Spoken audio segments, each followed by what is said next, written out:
Cyberpunk 2077 drops you into Night City, and it instantly feels like a strong GTA 6 alternative. Cars, crime, open-world freedom, wild side missions, and a huge city give you plenty to mess with.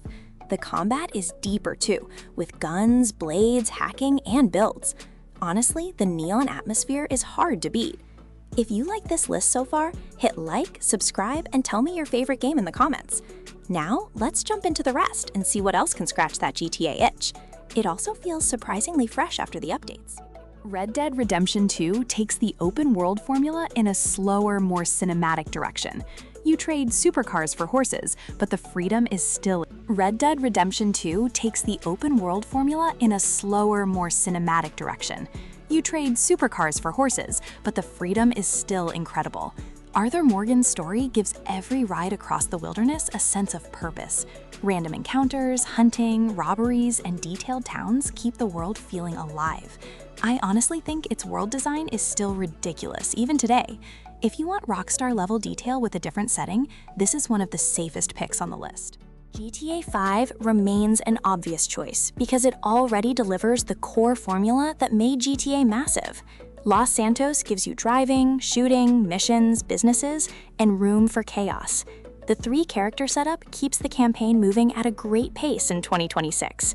GTA Online adds even more replay value if you want multiplayer action. Personally, playing it on PS5 still feels smooth even today. If you want something closest to GTA itself, this one barely needs an introduction at all. Sleeping Dogs Definitive Edition puts you inside Hong Kong as undercover cop Wei Shen.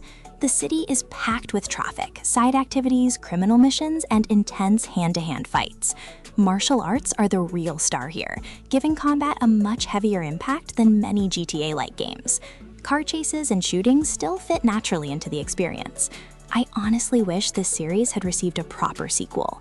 If you want crime, driving, exploration, and brutal melee combat together, this game is still seriously fun. Mafia Definitive Edition leans harder into cinematic crime storytelling than open-ended sandbox chaos. You play Tommy Angelo as he rises through the Mafia in a beautifully recreated 1930s city. Driving, shootouts, police chases, and missions keep the pace focused. It does not offer the same freedom as GTA, but the atmosphere is great. I really like how grounded the world feels. If your favorite part of GTA is the crime story rather than pure sandbox madness, this is worth playing. Mafia: The Old Country takes the series back to Sicily for a crime story filled with loyalty, violence, and family politics. Its setting feels different from modern open-world games, and that helps it stand out. The campaign puts more emphasis on cinematic missions than endless activities. You still get driving, combat, exploration, and criminal drama. I like the tighter pacing here because it keeps the story moving. For GTA fans who want serious Mafia atmosphere, this is a recommendation today. Saints Row the Third Remastered throws realism out the window and replaces it with ridiculous weapons, wild missions, and non-stop chaos. Steelport gives you an open city where you can cause trouble almost anywhere. Vehicle customization, criminal activities, upgrades, and co-op make the experience replayable. The humor is much louder than GTA, but that is the point. Personally, I think its absurdity still works surprisingly well. If you want GTA-style freedom without taking anything too seriously, this one delivers today overall. Saints Row takes the series into a modern setting with a crew, customizable characters, and plenty of exaggerated action. Santo Ileso is built around driving, shooting, businesses, and chaotic side activities. The tone is lighter and more playful than most crime games, so it feels more like a sandbox playground. It is not as polished as GTA, but there is still plenty to do. I enjoy the customization most because it gives the experience a more personal feel from the start. Far Cry 6 gives you a massive tropical setting, plenty of vehicles, weapons, and a resistance story built around overthrowing a dictator. The open world mixes cities, beaches, jungles, and military bases, giving you lots of ways to approach combat. You can sneak, shoot, drive, or simply cause chaos. The game also has a huge amount of side content. I like its bright setting because it feels different from the usual gray crime sandbox. It is a strong pick for open world action fans. Watch Dogs Legion changes the formula by letting you recruit anyone you meet across London. Each character can bring different skills, weapons, and abilities into missions. Hacking remains central, while driving and exploration keep the open world busy. The city itself is packed with recognizable locations and futuristic technology. I think the recruit anyone idea is easily the coolest part of the game. If you want a GTA-like city with a bigger focus on hacking and experimentation, this is worth a look. Assassin's Creed Shadows offers a huge open world, 2 playable characters, stealth, combat, and plenty of exploration across feudal Japan. Naue focuses on stealth and agility, while Yasuke brings a heavier combat style. Switching between them gives missions more variety than a standard action game. The world also rewards exploration with beautiful landscapes, villages, castles, and hidden activities. I like the contrast between quiet stealth and explosive sword fights. For open-world fans wanting something historical, this is a strong choice. Ghost of Tsushima Director's Cut delivers beautiful open-world landscapes you can explore on PlayStation. Tsushima mixes sword combat, stealth, archery, horseback travel, and cinematic storytelling into a polished package. The island feels peaceful one moment and dangerous the next, which makes exploration rewarding. Its combat is precise without becoming overly complicated. Personally, I think the atmosphere is its biggest strength. If you want a serious open-world adventure with stunning visuals and satisfying combat, this deserves your time on PlayStation today. Marvel's Spider-Man 2 gives you something GTA cannot: fast traversal across New York City. Swinging between buildings feels smooth, responsive, and fun and engaging, even when you are not following a mission. Peter Parker and Miles Morales bring different abilities, while combat mixes gadgets, powers, and acrobatics. The story is cinematic, but free roaming is where the game shines for me. If your favorite GTA moments involve simply moving around the city and causing trouble, web swinging offers a completely different kind of freedom. Days Gone Remastered blends open-world exploration with motorcycles, survival systems, and huge zombie hordes. You play as Deacon St. John while traveling through a dangerous post-apocalyptic Oregon. The bike becomes your way to explore, escape enemies, and reach new areas. Freaker hordes can turn a normal ride into total panic in seconds. I really enjoy that unpredictability because the world constantly feels dangerous.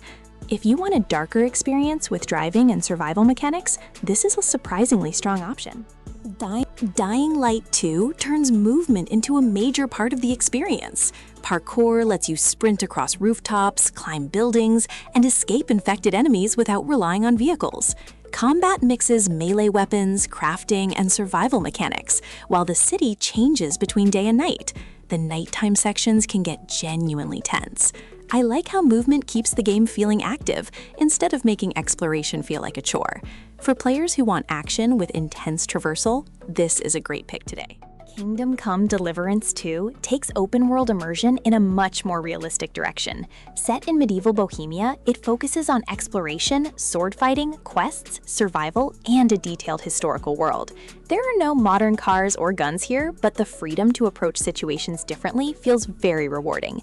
The world also reacts to your choices in meaningful ways. I love how grounded the experience can feel. If you enjoy long adventures, realistic systems, and huge worlds, this is one of the deepest options here. Yakuza 0 mixes open-world exploration with crime drama, arcade-style activities, and entertaining side content. Kamurocho and Sotenbori are smaller than GTA cities, but they are packed with things to discover. Combat is fast, flashy, and easy to enjoy, while the story becomes surprisingly emotional. Karaoke, minigames, businesses, and random encounters keep the tone unpredictable. I honestly think its side activities are legendary. If you want crime storytelling with humor and personality, Yakuza 0 is hard to ignore. Like a Dragon, Infinite Wealth expands the series with a larger world, turn-based combat, jobs, minigames, and tons of side content. Honolulu adds beaches, streets, shops, and plenty of unexpected distractions, while the story moves between serious drama and ridiculous comedy. The RPG systems give you lots of ways to build your team. I enjoy how unpredictable the game can feel from one moment to another. If GTA's variety appeals to you, this offers a different but equally packed adventure. LA Noire puts you in 1940s Los Angeles as a detective investigating crimes, interrogating suspects, and chasing leads across the city. It is much slower than GTA, but the investigation mechanics give it a unique rhythm.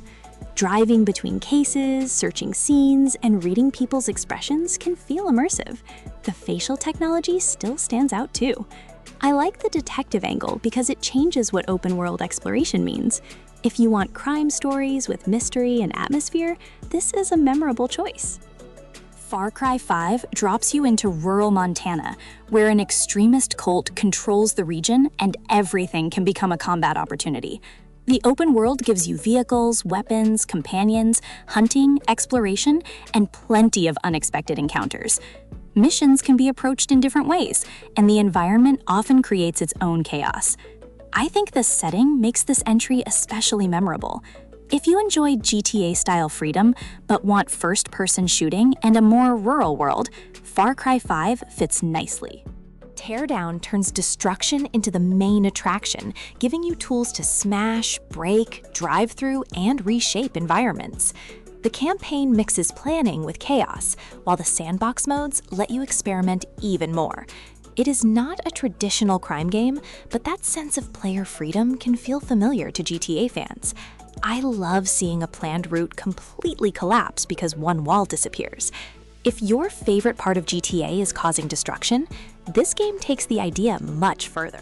Forza Horizon 5 focuses almost entirely on driving, but its open world and constant activities make it an easy pick for GTA fans who love cars. Mexico gives you cities, deserts, beaches, jungles, and highways to explore at high speed. Hundreds of vehicles and deep customization keep the driving fresh. There is less crime and shooting, obviously, but the freedom of simply jumping into a car and going anywhere is fantastic. Personally, it is one of the best driving sandboxes available. The Crew Motorfest brings an open-world festival atmosphere with a selection of cars, bikes, boats, planes, events, and challenges. Oahu provides a colorful island setting where you can cruise between activities or jump straight into races. The game is focused on vehicles than GTA, but that freedom to explore and switch activities feels familiar. I like how quickly you can move between different driving styles. If you mainly want the open-world vehicle side of GTA, this is a fun alternative.